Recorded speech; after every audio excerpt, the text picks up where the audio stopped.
Good evening, this is News.Ph, but it's not politics as usual. I'm Pio Ontiveros. We have with us tonight from the Armed Forces of the Philippines, General Emmanuel Bautista, the Chief of Staff. Good evening, sir. Welcome to the show. Good evening. Thank you for being here, sir. Sir, can you tell us about when you were first told that you were going to be appointed Chief of Staff? Was it the day the announcement was made? No, I received the news when I went to Davao. I think that was a Monday. A Monday, and the announcement was made? Change of command was Thursday. So Okay. the official announcement was made in between those two dates. Who called you? Who made that phone call to tell you that you're going to be the Chief of Staff? The Secretary of National Defense. Unfortunately, I was on the plane going to Davao at that time when he was calling. So when I landed in Davao Airport, I gave him a call. Okay. So what is the first thing that crossed your mind, sir, when you were told that you were going to be Chief of Staff? First thing that crossed my mind. Suddenly it dawned upon me the enormity of the challenge, becoming the Chief of Staff of the Armed Forces, being on the top. Did you want to be Chief of Staff? Everybody wants to be Chief of Staff. I mean, that's the ultimate goal of Any officer? any officer who. That's because that's the highest position that we can achieve as military officers. When was that job interview that you did with the President? When was Job interview was, I think, a week before, at least a week before.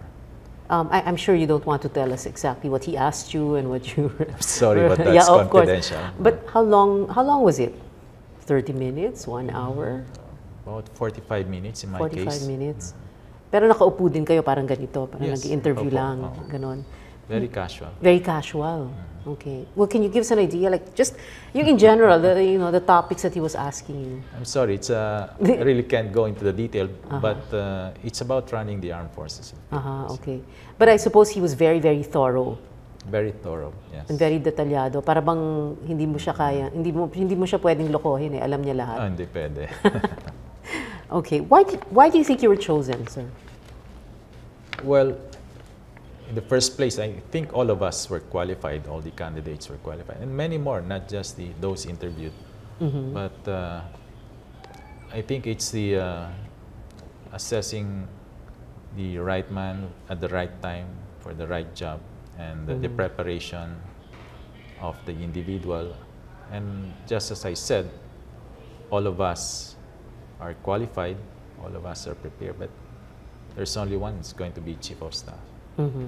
You're right. All of you qualified, all of you prepared to be Chief of Staff, but it also seemed like you were the only one, well, in a manner of speaking, parang you weren't so eager about it, you weren't talking about it, hindi kayo nagpapa-interview, wala kayong sinasabi. What can I say? Yeah. I just left it to the authorities, and the decision is theirs, and so I let the decision process go. I remember, sir, a few years back, I interviewed you, and we talked about the Internal Peace and Security Plan, Bayanihan. Yes. At the time, you were J3, Deputy Chief of Staff for Operations. That is still the plan that is being followed to this day by the AFP. That's right. It's been 2 years since we implemented that plan. We're now in the 3rd year of the plan. That's supposed to last until 2016. How is it different from past counterinsurgency plans? Is it different only in name, or are there certain factors that make it very different? Substantially different. In the first place, you wouldn't have read or seen the previous plans. The former Bantaylaya and the others before it, nobody has seen that except for those in the armed forces. But this plan, it's open to the public. In fact, from its conceptualization and the drafting of the plan, we already involved stakeholders, different stakeholders. Like who? Like people from the civil society organizations, from other agencies of government, the academe. Okay. But how else is it different? And the emphasis of the plan, it's two-pronged, the whole-of-nation approach. In the past, we were in the whole of government But this time, this is a progression of that. It's the whole of nation, not just government, not just the armed forces, but also the entire citizenry involved, all stakeholders who has a stake in peace and security. Secondly, it's people-centered. It's very emphatic about adherence to human rights, international humanitarian law, and rule of law. It's about winning the peace rather than defeating the enemy. That in itself differentiates it from the other plans. So you can go after enemies of the state, insurgents, but not violate human rights, and ganun ba yun? In perspective namin is winning the peace, not really defeating the enemy. I mean, finding out what the root causes of the problem. But isn't that a little bit beyond the scope of the AFP? I mean, if you talk about root cause of the problem, paano naman resolbahin ng sundalo yun? That's right. That's why it's a whole of nation approach involving all stakeholders, government agencies, and in fact the entire Filipino citizenry. We all have to pitch in our contribution to winning the peace. All of us has a stake in winning the peace, and so we must all be involved. Yes, it being a multifaceted problem, and therefore requires a multifaceted solution, requiring the involvement of all of us, and that's the only way we can achieve peace. When you say involvement of all of us, like, what exactly do you mean? How do you operationalize that? For us to simply do what we're supposed to be doing, for government to govern, for the local government units to simply govern, for the Department of Agrarian Reform to implement land reform, for simple individuals, citizens, students, simply study and voice out their opinion. Ordinary people voicing out their opinion that we prefer peace rather than violence and armed struggle. It's simply expressing ourselves. We want to generate that mass that believes that peace can be achieved, that the solutions to our problem is not to fight against each other, not to kill each other, but to join hands in the Filipino spirit of bayanihan. That's how we solve problems. But can you tell that to the NTF? Can you tell that to the NPA? Yes, we'll tell that to everybody. Reach out to them as well. That there are better solutions to solving our problems, that we can all join hands. After all, we have demonstrated that. We have demonstrated that we're capable of winning the peace, as we did in Central Mindanao. What are the chances, sir, that the NDF, or what you hope the chances are that the NDF will go the way of the MILF and go on the path of peace? If all of us convince them to do that, I mean, the entire Filipino nation, that's why it should be the whole of nation. So how do we do that? Out how do we do that? For everybody to speak out that we prefer peace rather than fighting or violence or armed struggle, that we should instead join hands in solving our problems. You see, insurgents thrive on popular support. But if the popular will is for peace and development to end violence and the armed struggle, then what can they say? Okay. But how are we going to do that? How are you going to convince them that peace is the way to go? And so, bumabalik na naman dun sa government services? Yeah, you see, we've been in this thing for more than 4 decades already. But what have we achieved?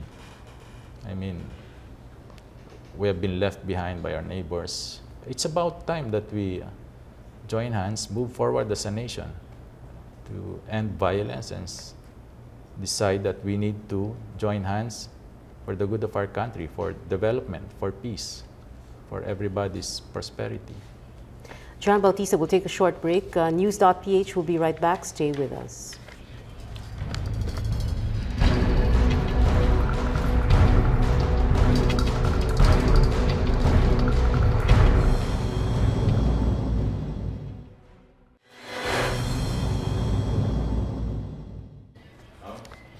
Welcome back. This is News.Ph on the Solar News Channel. I'm Pio Ontiveros. My guest tonight, AFP Chief of Staff General Emmanuel Bautista.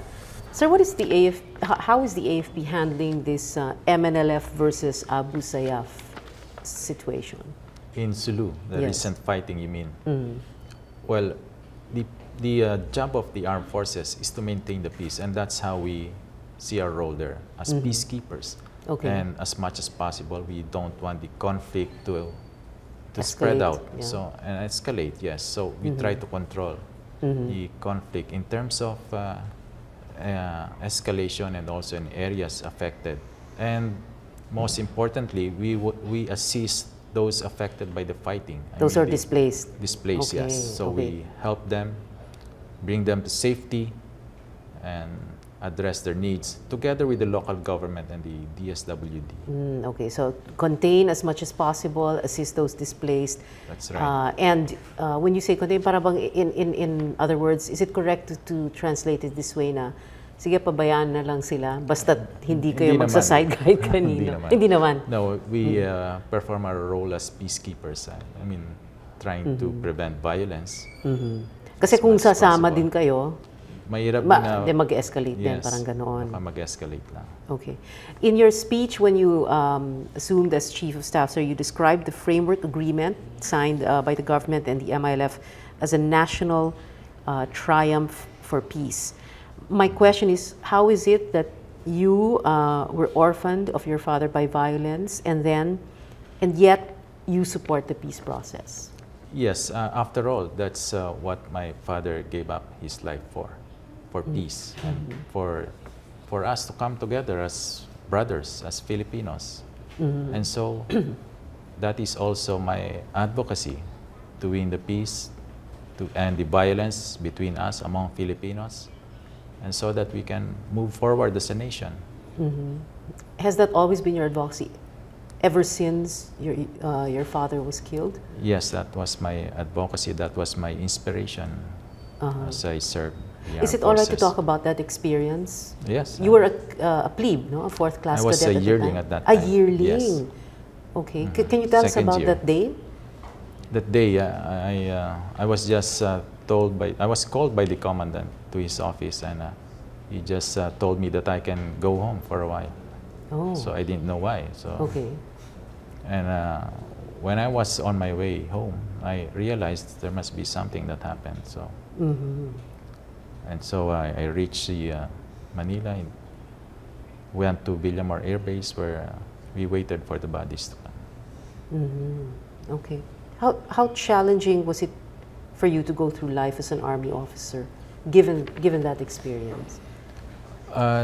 Challenging because I have to maintain the legacy of my father, the stature he had, and so I have to live up to that challenge, that expectation, and also to make his sacrifice worthwhile. I mean, he gave up his life after all for peace, and so, as I said, that became my inspiration throughout my service.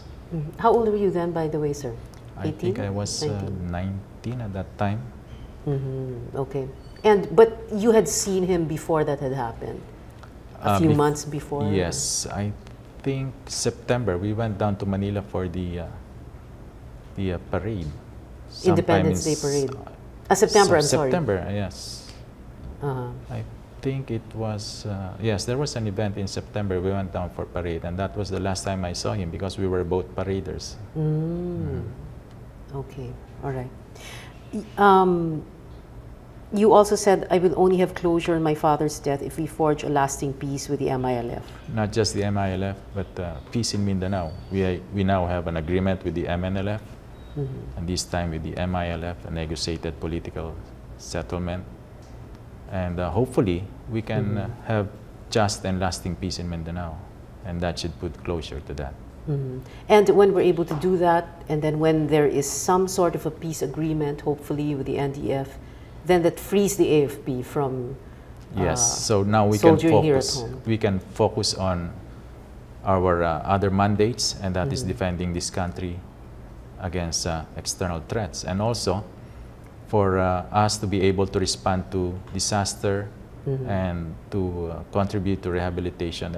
That's now a big thing with the climate change. And so we want to focus on those areas. And so we can also contribute to international peacekeeping more.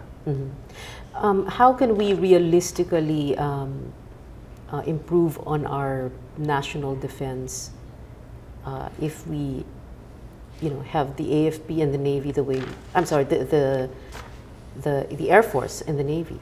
Yes, we're trying to do two things. One, upgrading our capability to achieve a minimum credible deterrence, and that's essentially acquiring modern equipment, training, education, and also professionalizing our ranks.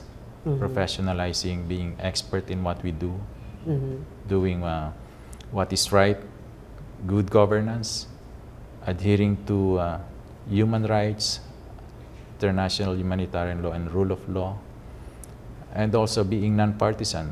Those are the elements of professionalism that we want to achieve. We want to be world-class.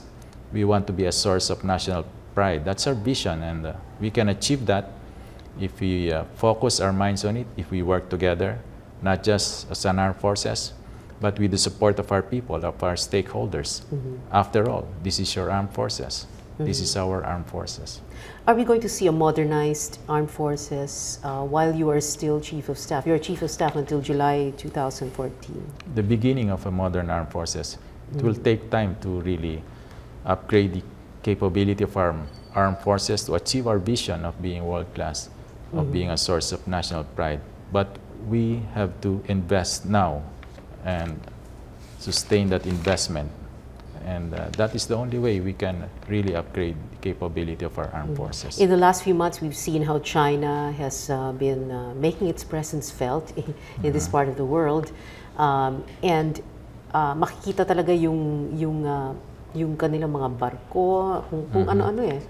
Parang nakakatakot. Tapos here we are talking about external defense and modernizing.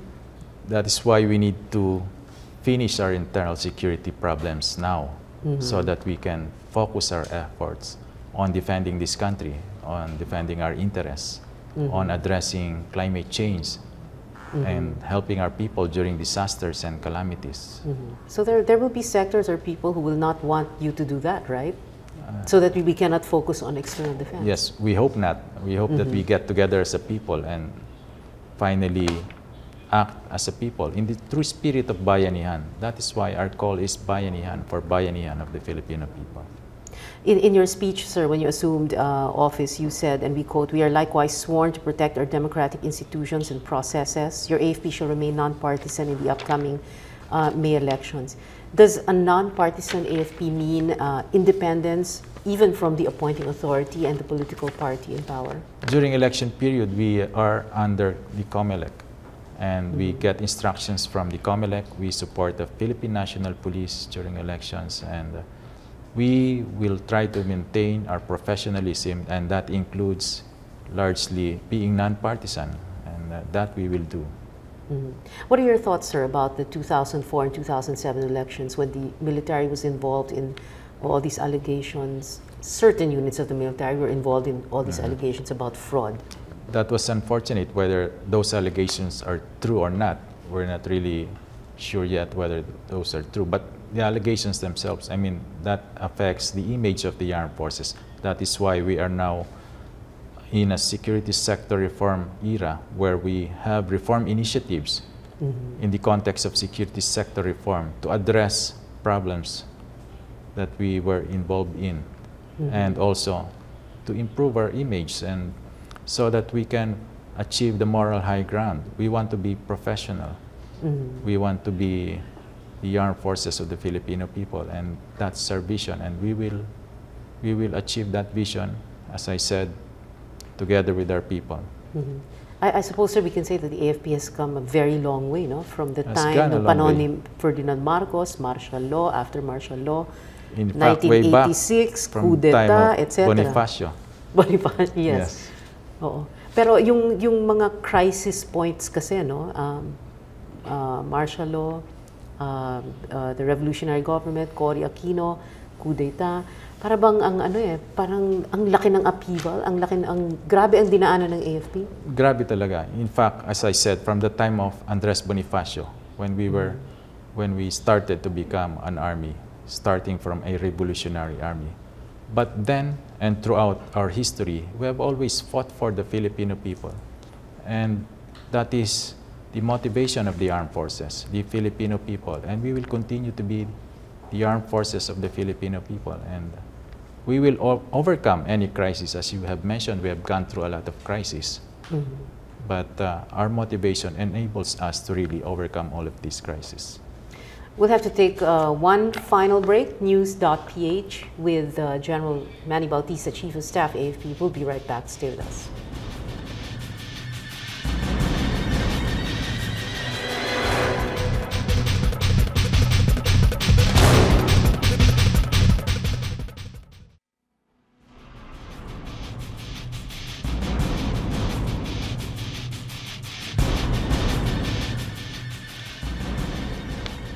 Welcome back. This is News.Ph on the Solar News Channel. I'm Pio Ontiveros. My guest tonight, AFP Chief of Staff General Emmanuel Bautista.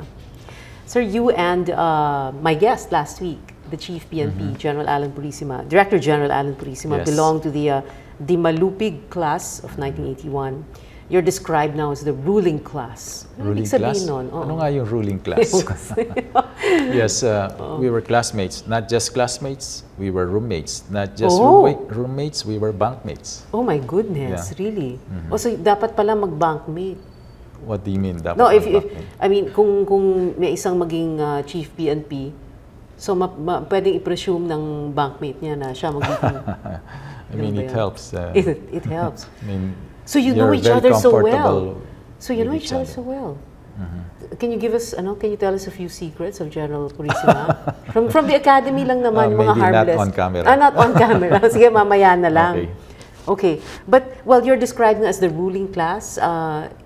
What is that? Is that an exaggeration? You're ruling class because most of you are in position? Ganun ba yun? I guess ruling class, I mean, it's not really what it is, ruling. I mean, we're just happened that most of us are in position right now, and but not just class 81. There are other classes that are in position, and also even those not coming from PMA. And I don't think there's any ruling class. So it's more a myth, yung mga ruling class na yan. Just like in kung the armed sinong forces. Malakas ke kanino, ganon. Yes. Just like in the armed forces, our concept is a collective leadership. That's my concept of leadership in the armed forces now. Collective leadership of the entire chain of command, from the chief of staff down to the lowest. Okay. Platoon Yung mga deputies po ninyo, sir, are from lower classes, right? Like my vice chief of staff is General Alan Luga, my classmate as well. Okay. Okay. Earlier I mentioned that you're chief of staff until July 2014. So for only a year and a half, do you think that the term of the chief of staff should be longer, like para hindi magkaroon parang revolving door, no? Like not 1.5 years, maybe 3 years? Ganun. I guess that helps, but regardless of the term of a chief of staff, the armed forces is structured in such a way that there is continuity. Like even if the chief of staff changes, we have a plan that we follow. We have a blueprint that we follow in terms of the conduct of our operations.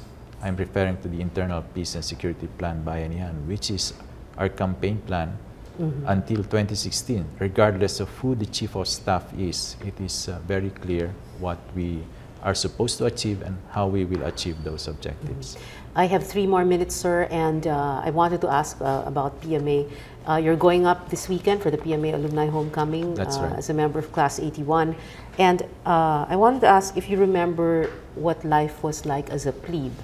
Life as a plebe. It's been quite a while, but it's a challenge to go through that plebe year, as it was a challenge to go through the 4 years in the academy. Our focus was really to do our best, to excel, and that's what our training is all about, to achieve excellence, to do our best. Pinahirapan din ba kayo dahil, Bautista, anak ka ni General Bautista, ganon, mga ganon? Well, you get more attention. You get more attention. Yeah. And when you get more attention, what happens? Well, maybe good or bad, get more attention, so you have to be alert all the time and you have to be on your toes all the Okay. time. Hinaze ba kayo or hinaras kayo ng upperclassman dahil anak kayo ng general? I refuse to answer. Ay, ganon! Eto sir, maybe you can answer. Can you recite a plebe knowledge? There's a plebe, yung mga plebe knowledge, ano, yung mga simple na tanong tapos ang haba-haba ng mga sagot ninyo. Nakalimutan ko na yata. Ay, nakalimutan nyo na. Naku, dapat pala Yeah. So yung, ano ba yung mga plebe knowledge? Are you what? Are you resigning? Hindi nyo na maalala yung sagot Hindi mo? ko na maalala. How is your farm? Yung mga ganun. Hindi nyo na rin maalala Masyadong yun. matagal na. Masyadong I have to matagal. review already. Review. Sige sir, mag-review kayo bago kayo sige. makiat ng Baguio. Sige. But well, since I mentioned FAM, no, FAM is it's a cadet term for girlfriend or something. Yes. And it's Valentine's tomorrow. Valentine's. Yes. Sir, you're so serious. Yes. Hindi ko na kasi napapansin na Valentine's, Christmas, nakafocus kami sa trabaho. Yes, Okay. I won't ask 24/7. Yes. I won't ask about your personal life, sir. But I mean, I suppose you did prepare something for your wife for Valentine's naman. So you have to say yes kasi I'm sure nanonood siya at magagalit siya pag sinabi mong hindi. We will prepare. You will prepare. I mean, yes, we're so focused on our job, and hopefully we will have time to rest once in a while. But that's what our job is. We are on our toes 24/7. Well, sir, you are authorized to go on a Valentine's date tomorrow night. I'm sure the Filipino people will not mind. Sir, ang seryoso niyo talaga. Thank you very much, General Emmanuel Bautista, AFP Chief of Staff. Thank you, sir, for joining us. Thank you also for this opportunity. And thank you for watching. We'll see you again next Wednesday. This has been Pio Ontiveros for News.Ph. See you next Wednesday.